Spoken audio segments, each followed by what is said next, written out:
मनसेनेते Amit ठाकरेंचं railway प्रशासनास पत्र. मध्य रेल्वेच्या भरती प्रक्रियेमध्ये मराठीला हद्दपार करण्याचा घाट. अमित ठाकरेंचा हल्लाबोल. नवी मुंबई विमानतळाचा विस्तार. देशातील 46 शहरांसाठी उड्डाण. कोल्हापूर संभाजीनगर अवघ्या तासाभरात पोहोचता येणार. रविवारपासून नवं वेळापत्रक लागू. परळटी उड्डाण पुलावर इंग्रजी आणि गुजराती फलक. शिवसैनिकांनी कंत्राटदाराला जाब विचारला. पुलाच्या कामाच्या सूचना देण्यासाठी इंग्रजी आणि गुजराती फलक.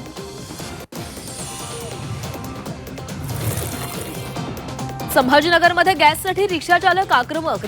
गॅस मिळत नसल्यानं रिक्षाचालकांचा रास्ता रोको. रिक्षाचालकांनी जालना महामार्ग अडवला.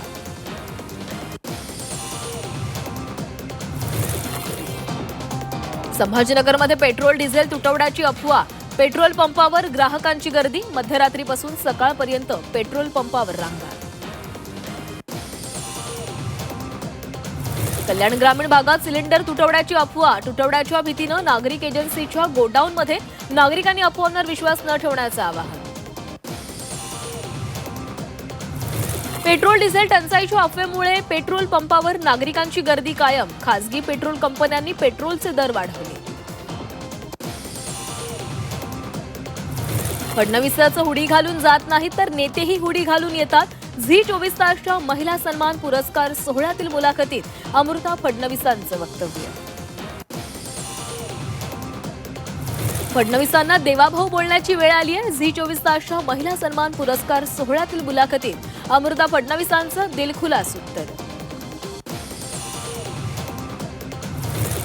शरद पवारांना दिलेल्या जागेवरून आदित्य ठाकरे आणि संजय राऊत यांच्यात वादाची ठिणगी.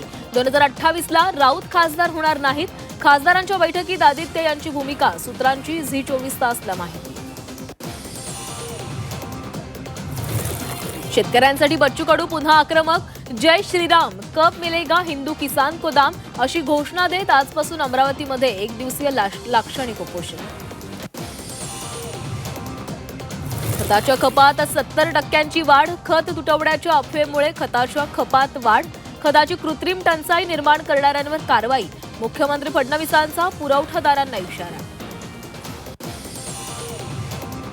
वंदे भारत एक्सप्रेसमधील अन्नाच्या गुणवत्तेबाबत मोठी कारवाई. आयआरसीटीसीला 10 लाखांचा दंड. सेवा देणाऱ्या कंपनीचा करारही रद्द.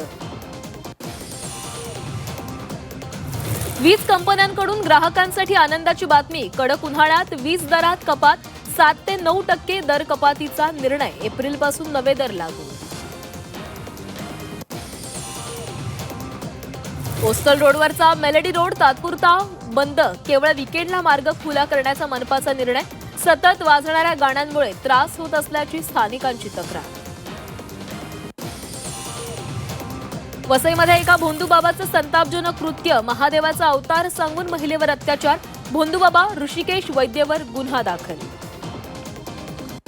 ट्रान्सजेंडर खेळाडूंच्या ऑलिम्पिक सहभागावर बंदी घालण्याचा आयओसीचा निर्णय. जन्मतः स्त्री असलेल्या महिला खेळाडूंनाच आता ऑलिम्पिक स्पर्धेमध्ये भाग घेता येणार.